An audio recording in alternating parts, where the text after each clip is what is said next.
Good morning friends. इस session में हम बात करेंगे सिविल सर्विसेज एस्पिरेंट्स के लिए जिनका इस बार लास्ट टाइम था या फिर वो एज को लेकर के डिस्क्वालीफाई हो रहे हैं। तो गाइस, जो लास्ट हियरिंग सुप्रीम कोर्ट में 9 फेब को हुई थी, इसमें सुप्रीम कोर्ट के द्वारा फाइनल जजमेंट को रिजर्व किया गया था और 9th डेट से अगर हम देखें तो आज करीब 8 दिन बीत चुके हैं और 17th फेब है आज। बट ये फाइनल डिसीजन सुप्रीम कोर्ट के द्वारा अभी तक नहीं शेयर किया गया है और अब देखना ये है कि सुप्रीम कोर्ट इसमें कितना और टाइम लेगी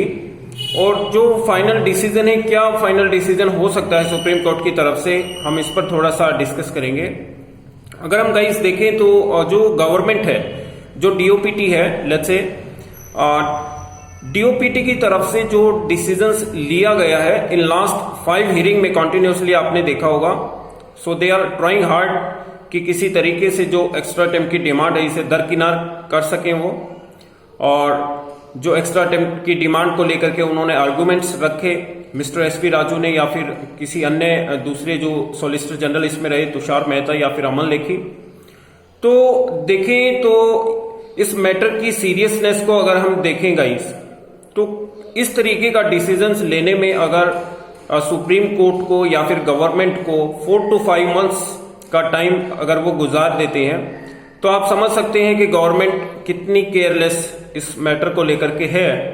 और फाइनल सुप्रीम कोर्ट के पास कोई चारा नहीं है गाइस। सुप्रीम कोर्ट के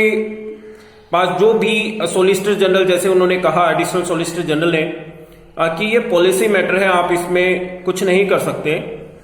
जो भी चेंजेस हैं वो यूपीएससी के द्वारा किए जाएंगे, डीओपीटी के द्वारा डिसीजन लिया जाएगा, गवर्नमेंट के द्वारा डिसीजन उसमें लिया जाएगा। बट यहां पर देखें तो सुप्रीम कोर्ट के पास एक डिस्क्रिशनरी पावर होती है। अगर वो चाहें तो इस मैटर को के आर्गुमेंट्स को देख करके इस डिसीजन, जो फाइनल डिसीजन है वो यूपीएससी स्टूडेंट्स की फेवर में भी दे सकते हैं।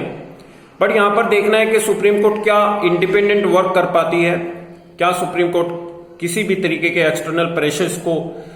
जो भी गवर्नमेंट की तरफ से प्रेशर है या फिर गवर्नमेंट की तरफ से जो डिमांड है, क्या उन्हें सिर्फ आर्ग्यूमेंट्स के बेस पर, आर्ग्यूमेंट्स जो हुए हैं मिस्टर एसवी राजू के बीच में या फिर जो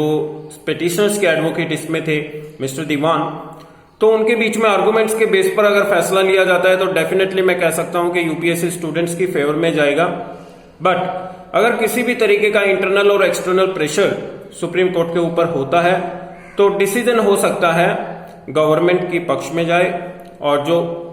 जो वो फाइनल डिसीजन लेना चाहते हैं मिस्टर एसवी राजू ने जैसा कि शेयर किया कि गवर्नमेंट इज नॉट एग्रीबल, तो हो सकता है ये एक्स्ट्रा टाइम की डिमांड को दरकिनार कर दिया जाए।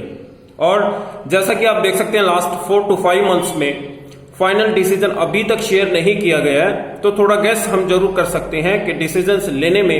जो यस या नो का डिसीजन है इस पर लेने में सुप्रीम कोर्ट को कितनी जो प्रॉब्लम है वो आ रही है। और गवर्नमेंट को सीधे सीधे डायरेक्ट वे में ना करना उनके बस की बात शायद नहीं है। सुप्रीम कोर्ट नहीं चाहता कि गवर्नमेंट की बात को, गवर्नमेंट की डिमांड को वो दरकिनार करे।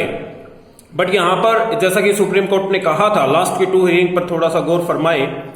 तो आर्ग्यूमेंट्स के बेसिस पर उन्होंने कहा था अगर यूपीएससी अपना डिसीजन नहीं लेती है लास्ट हियरिंग में तो डेफिनेटली यहां पर सुप्रीम कोर्ट के द्वारा, बेंच के द्वारा फाइनल जो जजमेंट है और फाइनल जो आर्गुमेंट्स होंगे उनके बेस पर, उनके तर्क को देखते हुए डिसीजन लिया जाएगा कि आर्गुमेंट्स अगर वैलिड है तो एक्स्ट्रा टाइम की डिमांड को जायज समझा जाएगा। अगर आर्गुमेंट्स का बेस नहीं है और उन्हें लगा कि मिस्टर एसवी राजू या फिर जो गवर्नमेंट की बात सही है तो एक्स्ट्रा टाइम की डिमांड को हो सकता है ना भी कर दिया जाए। तो यहां पर जो पूरा मसला है सुप्रीम कोर्ट बेंच को ये वर्ड टू वर्ड पता है, हियरिंग बाय हियरिंग उन्होंने इस चीज को देखा है काफी क्लोज। और मिस्टर एम खानविलकर बेंच जो कि 9th हियरिंग में 9 जो हियरिंग हो चुकी है टोटल, 9 हियरिंग में उन्होंने इस मैटर को पॉइंट टू पॉइंट डिस्कस भी किया है और उन्हें स्टार्टिंग में जो गवर्नमेंट का स्टैंड था उसका भी पता है कि गवर्नमेंट ने स्टार्टिंग में किस तरीके से यस किया था या फिर उन्होंने कहा था कि matter is under consideration. But final जो गवर्नमेंट ने यू टर्न लिया है वो उसका बेस क्या है, यही सुप्रीम कोर्ट जानना चाहती थी कि किस बेस पर आप मना कर रहे हैं, ऐसे क्या मतलब तर्क हैं। देखा जाए तो इसमें गाइस सुप्रीम कोर्ट ने, जैसा कि यहां पर मिस्टर दीवान के ये जो मिस्टर दीवान के काउंटर आर्ग्यूमेंट्स आप कह सकते हैं, या फिर उसमें जो पिटिशनर के अन्य एडवोकेट थे उन्होंने भी यहां पर कहा था, मिस्टर नरसिम्हा ने, कि जो अटेम्प्ट पहले दिया जा चुका है, जब ये एक्स्ट्रा अटेम्प्ट की डिमांड को पहले भी कई बार रिलैक्सेशन यूपीएससी इस मैटर पर दे चुकी है, तो इस बार क्यों नहीं दे सकती। और कोरोना वायरस की सिचुएशन जो है, अभी तक पूरी हिस्ट्री को अगर आप देख लें तो इस तरीके का पेंडेमिक कभी भी नहीं हुआ जिससे पूरे वर्ल्ड में इतनी क्षति हुई है, इतना नुकसान हुआ है, और लोगों के माइंडसेट्स को लेकर के क्या प्रॉब्लम रही है। बट यहां पर अगर कोरोना वायरस की सिचुएशन को समझते हुए अगर सुप्रीम कोर्ट डिसीजन लेता है तो डेफिनेटली डिसीजन यूपीएससी के स्टूडेंट्स के पक्ष में आना चाहिए, जिसका हम अभी भी वेट कर रहे हैं। और आज Feb 17 है और जून 27 को ये एग्जाम होना है, तो आप देख सकते हैं कितना टाइम पीरियड इसके बीच में है। अगर सुप्रीम कोर्ट इस मैटर की टाइम पीरियड को, अगर सिविल सर्विसेज एग्जामिनेशंस की सीरियसनेस को अगर वो समझते हैं,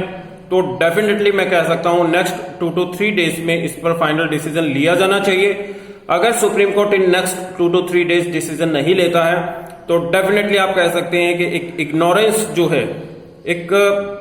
जस्टिस डिलेड, आपने सुना होगा justice delayed is justice deny, तो वही कहानी सही साबित हो जाएगी, वही स्टेटमेंट ट्रू होगी कि अगर जस्टिस डिले होकर के मिलता है तो उसका कोई फायदा स्टूडेंट्स को नहीं मिलने वाला है। तो हमारी सिर्फ कोशिश यही है, हमारी रिक्वेस्ट है ऑनरेबल सुप्रीम कोर्ट से कि अब मैटर्स गवर्नमेंट के हैंड में नहीं है, अब आपके हैंड में है। और आपने ही कहा था कि फाइनल गवर्नमेंट को कि अगर वो डिसीजन नहीं लेंगे तो आप अपना फैसला सुनाएंगे, तो फाइनल डिसीजन लेने में किस तरीके की अब देरी क्यों हो रही है। तो सुप्रीम कोर्ट बेंच से रिक्वेस्ट करते हुए हम अर्चना करेंगे, हम कोशिश करेंगे कि जो भी फाइनल डिसीजन है, यस है, नो है, या फिर आप कोई मिडवे अगर उसमें देना चाहते हैं तो वो डिसीजन आप शेयर करें ताकि स्टूडेंट्स को क्लैरिटी हो, क्योंकि वो अपनी स्टडी नहीं कर पा रहे हैं, अपनी पढ़ाई नहीं कर पा रहे हैं, और नेक्स्ट उन्हें क्या डिसीजन लेना है इसमें बहुत सारी दिक्कतें उन्हें फेस करनी पड़ रही हैं। राइट गाइज, तो आप अगर यूपीएससी एक्स्ट्रा अटेम्प्ट की डिमांड कर रहे हैं तो आप एक ग्रुप से भी जुड़ सकते हैं, 9873456635, ये मेरा नंबर है, व्हाट्सएप नंबर। आप इस नंबर पर एक मैसेज करके आईएएस आईपीएस के जो स्टूडेंट्स हैं, जो स्टूडेंट सिविल सर्विसेज एग्जामिनेशंस की तैयारी में लगे हुए हैं, उनके ग्रुप को भी ज्वाइन कर सकते हैं। And thank you so much for watching this video. Have a nice day.